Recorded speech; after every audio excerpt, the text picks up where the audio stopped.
लड़काई देखले यादव जी ढोलिए में दूधवा ढरकाई देखले यादव जी।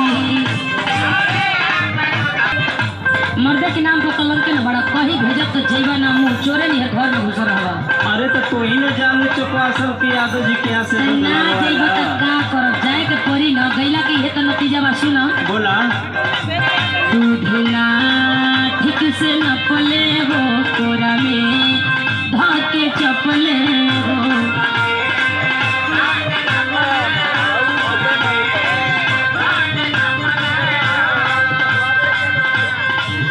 दूध ना ठीक से लगा के होठलाली आलू हो कागलू वही टोली आलू हो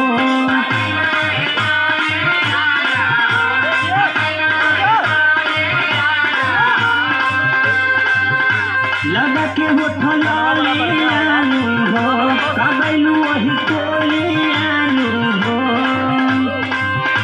मन लेना बतिया हाथी सरकार देखले यादव जी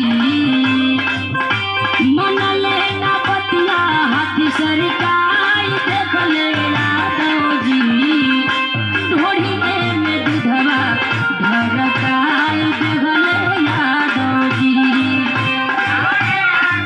सुनावा चाटिल हो राजा होठ लालिए के लाली आवे अंगड़ाई देह धोई मतवाली। बोला बन जाए दारू मोर दया मुनिया पानी में गोरी।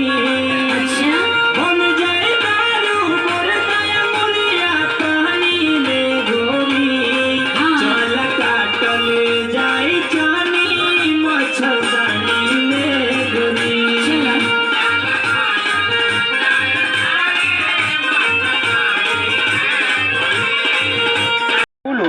कुछ ना चाहो सुना बोला तोरे पे दिल साली गहिल बयाई।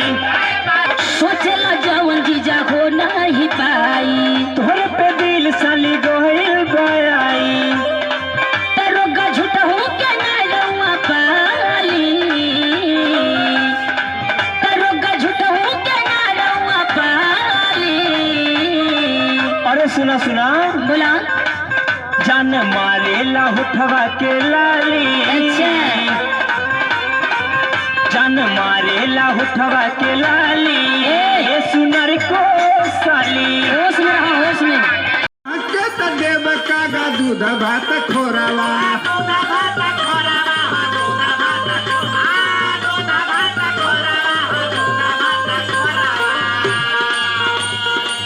घर खबर पहुँचाऊ रे हमारे हम लोग जौनपुर जिला में जलालपुर करके गांव है वहाँ पर शूटिंग कर रहे हैं। तो कमेंट करके जरूर बताइएगा कैसा लगा। कहिए ले पिया मोरा डोलिया ले जाई है और इससे भी अच्छे से वीडियो आप लोग को दिखाएंगे।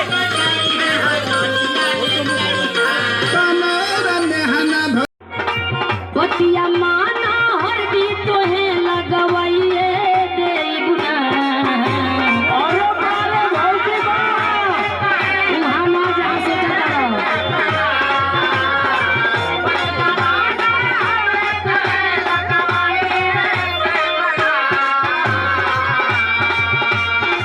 बतिया माना हरदी तोहे लगवाइए देबुना। असो जड़वा में मड़वा देवर जी तोहार गड़वाइए देबुना।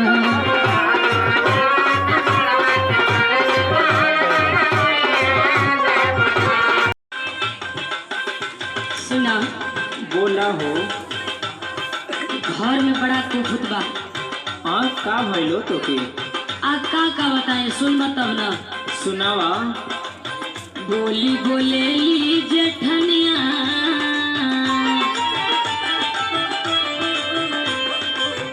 बोली बोलेली जेठनिया पिया लाई देता झूलनिया।